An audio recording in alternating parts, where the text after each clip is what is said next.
Dick had a perspective of the marketplace and customers and products coming together and the dynamics of the marketplace, competition, and technology that very few people had, that made him a tremendous business visionary. He could see stuff that nobody else could see. Moreover, he could see the financial implications, the business models that no one else was willing to think about. Somebody at HP had the wisdom of saying, let's put PCs under Dick Hackborn. And one of the things that Dick did immediately was he moved PCs to Singapore.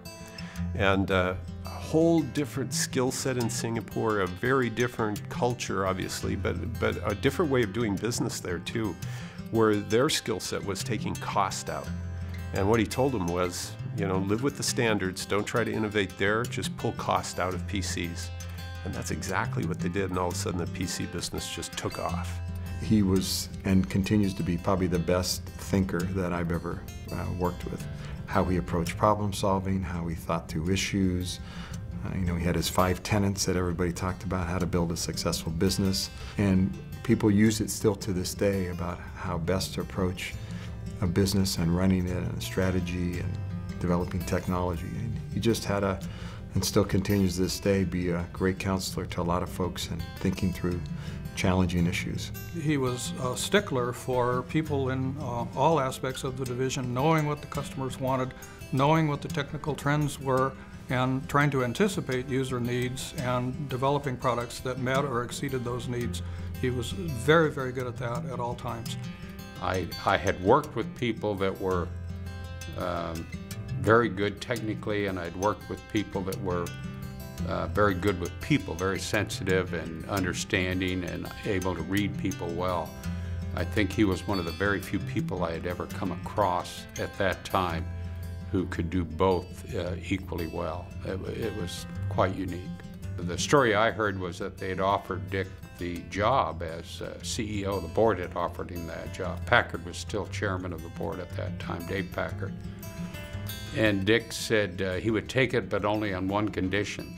And that was that they moved the corporate headquarters to Boise because he wasn't going back to California. And I remember at the time thinking, well, there's a guy that really understands what's important in life. In the early years when Microsoft and Hewlett-Packard Company were working together, we had a team of people from both companies that met trying to figure out the future intersection of printing and computing. And Bill Gates was coming over to head up the Microsoft team, and Dick was heading up the HP team. And they decided to have a meeting for about 1 hour prior to getting together in the conference room with the rest of us to talk through our plans. And after that hour meeting, Bill Gates came to the meeting first, came back to the meeting, and he sat down, visibly impressed with what he had heard from Dick Hackborn. And the words out of his mouth were, because he didn't know Dick too well at the time, was, "Where'd that guy come from?" And subsequently, Dick Hackborn joined the Microsoft board and then went on to join the HP board. And I think that's a real testament to his strategic skills. Well, Dick was always just such an inspiration for people in a very quiet and humble way. I guess the way that I would describe him is he had this perfect triumph of humility with fierce resolve. And some people have referred to that as level 5 leadership.